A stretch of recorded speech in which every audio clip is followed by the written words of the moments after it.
യോഹന്നാന് ലഭിച്ച വെളിപാട്. അധ്യായം 7.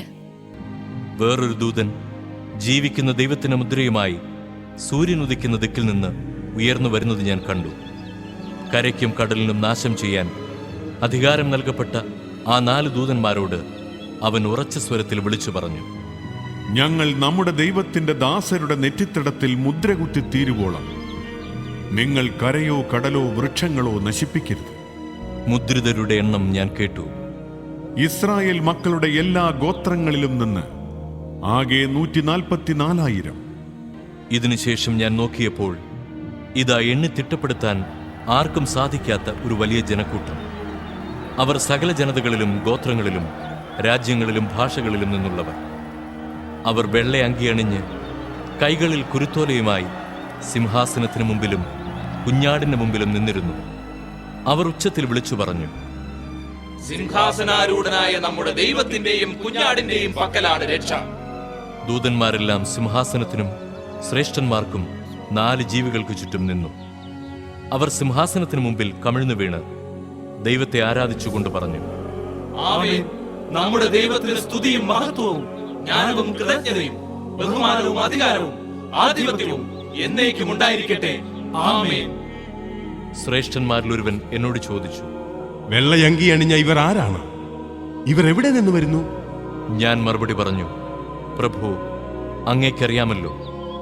അപ്പോൾ അവൻ പറഞ്ഞു: ഇവരാണ് വലിയ ഞെരുക്കത്തിൽ നിന്ന് വന്നവർ, കുഞ്ഞാടിന്റെ രക്തത്തിൽ തങ്ങളുടെ വസ്ത്രങ്ങൾ കഴുകി വെളുപ്പിച്ചവർ.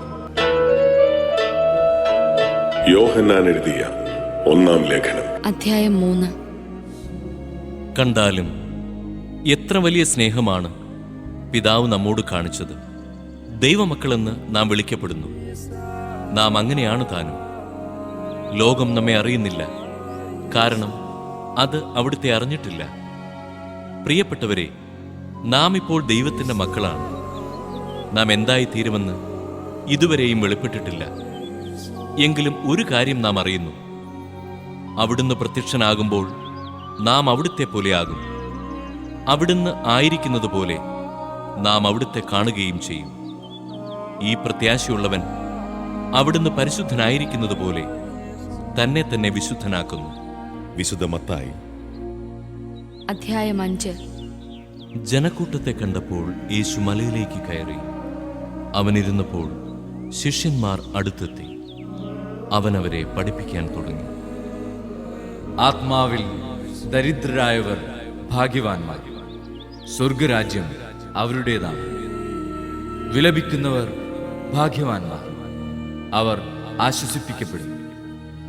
ശാന്തശീലർ ഭാഗ്യവാന്മാർ, അവർ ഭൂമി അവകാശമാക്കും. നീതിക്കു വേണ്ടി വിശക്കുകയും ദാഹിക്കുകയും ചെയ്യുന്നവർ ഭാഗ്യവാന്മാർ, അവർക്ക് സംതൃപ്തി ലഭിക്കും. കരുണയുള്ളവർ ഭാഗ്യവാന്മാർ, അവർക്ക് കരുണ ലഭിക്കും. ഹൃദയശുദ്ധിയുള്ളവർ ഭാഗ്യവാന്മാർ, അവർ ദൈവത്തെ കാണും.